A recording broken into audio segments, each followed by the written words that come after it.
সোমবার রাজ্যে স্বীকৃত রাজনৈতিক দলগুলির সঙ্গে বৈঠক করেছেন কমিশনের ফুল বেঞ্চ, ছিলেন জ্ঞানেশ কুমারও। সকাল থেকে শুরু হয় ওই সিপিএম, বিজেপি ও তৃণমূলের সঙ্গে বৈঠক। কিন্তু বৈঠক শেষে জ্ঞানেশ কুমারের প্রতি ক্ষোভ উগরে দিয়েছে সিপিএম ও তৃণমূল নেতারা। মমতা বন্দ্যোপাধ্যায় ও অভিষেক বন্দ্যোপাধ্যায়ের পর এবার চন্দ্রিমা ভট্টাচার্যের সঙ্গে দুর্ব্যবহারের অভিযোগ উঠল মুখ্য নির্বাচন কমিশনার জ্ঞানেশ কুমারের বিরুদ্ধে। সোমবার নিউটাউনে কমিশনের ফুল বেঞ্চের সঙ্গে বৈঠকে বসেছিলেন চন্দ্রিমা ভট্টাচার্য, ফিরাদ হাকিম ও রাজীব কুমার। ওই বৈঠক সেরে বেরিয়ে আসার সময় বিস্ফোরক অভিযোগ করেছেন চন্দ্রিমা ভট্টাচার্য। কোনো কথা না শুনে শুধু মুখ্য নির্বাচন কমিশনার চিৎকার করে গিয়েছেন বলে তার দাবি। সোমবার বেলা 12:10 নাগাদ তৃণমূলের প্রতিনিধি দলের সঙ্গে বৈঠকে বসেন মুখ্য নির্বাচন কমিশনার। বৈঠকের শুরুতেই যাতে একজন বৈধ ভোটারের নামও বাদ না যায় সেই বিষয়ে আর্জি জানায় শাসক শিবিরের প্রতিনিধি চন্দ্রিমা। তার অভিযোগ, এইসব কথা শুনতে চাননি জ্ঞানেশ কুমার। তিনি বলেন, উনি একই কথা বলছেন এবং বললেন। কিছুক্ষণ পর ক্ষিপ্ত হয়ে গেলেন এবং চেঁচাচ্ছিলেন। বলছেন, আপনারা সুপ্রিম কোর্টে গিয়েছেন, আর কিছু বলার নেই, অন্য জায়গায় সবকিছু ঠিকঠাক হয়ে গিয়েছে। সুপ্রিম কোর্টে যাওয়া কি অপরাধ? এমনটাই প্রশ্ন করছেন চন্দ্রিমা। আমাদের সুপ্রিম কোর্টে যাওয়ার অধিকার আছে। আমি একজন মহিলা, আমাকে বলছে ডোন্ট শাউট। আমি বলেছি, কিভাবে বলছেন আপনি এসব কথা?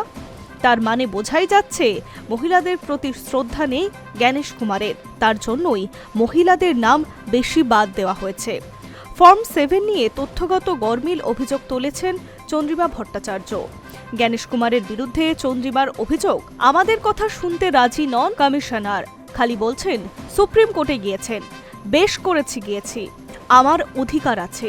বাংলার মানুষকে ঠিক রাখার অধিকার আছে আমাদের। মহিলাদের প্রতি চেঁচানো আপনি দেখে নেবেন এরপর কি হয়। বৈঠক থেকে বেরিয়ে কমিশনারের বিরুদ্ধে ক্ষোভ উগরে দিয়েছেন ফিরাদ হাকিমও। তিনি বলছেন, সুপ্রিম কোর্টের অধিকার রক্ষা করতে গিয়েছিলাম। আদালতে যাওয়ার আগে বারবার আপনার কাছে প্রতিনিধি দলও পাঠানো হয়েছে, কিন্তু আপনি গুরুত্ব দেননি।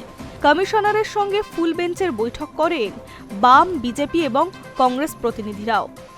কমিশনের সঙ্গে বৈঠকের পর 2026 সালে বিধানসভা নির্বাচনকে হিংসা ও ভয়মুক্ত করতে বিজেপির তরফে একাধিক দাবি জানানো হয়েছে নির্বাচন কমিশনের কাছে। কমিশনের ফুল বেঞ্চের সঙ্গে প্রায় আধ ঘণ্টা ধরে প্রতিনিধিরা বিস্তারিত নিজেদের মতামত ও প্রত্যাশার কথা তুলে ধরেছেন। বৈঠকের পর সাংবাদিকদের বৈঠকে জানানো হয়, আগামী নির্বাচন শান্তিপূর্ণ, সুষ্ঠু ভোট নিশ্চিত করতে 16 দফা দাবি কমিশনের সামনে রাখা হচ্ছে। তাদের দাবি, ভোট যেন সম্পূর্ণ হিংসামুক্ত এবং সাধারণ ভোটাররা যাতে ভয় বা চাপ ছাড়াই ভোট দিতে পারেন সেই ব্যবস্থাই করতে হবে। কেন্দ্রীয় বাহিনী মোতায়েন বিষয়েও কমিশনের কাছে অসন্তোষ প্রকাশ করেছে বিজেপি। অভিযোগ, রাজ্য পুলিশ যেভাবে কেন্দ্রীয় বাহিনীকে ব্যবহার করছে তাতে সঠিকভাবে কাজ করা সম্ভব হচ্ছে না। তাই 7-8 দফার পরিবর্তে 1 বা 2 দফায় নির্বাচন করা হোক, এমনটাই দাবি বিজেপির। এছাড়া রাজ্যের বিভিন্ন জায়গায় বুথগুলিকে সংবেদনশীল বলেও মনে করা হয়, সেগুলোকে আগে থেকেই চিহ্নিতকরণ করতে হবে।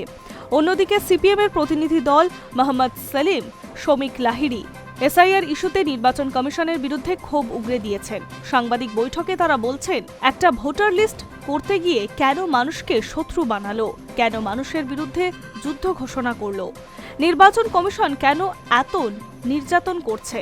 60 লক্ষ ভোটারকে বাদ দিয়ে বাংলায় ভোটার লিস্ট হতে পারে না। কমিশনের কাছে এই দাবি জানিয়েছে বামেরা।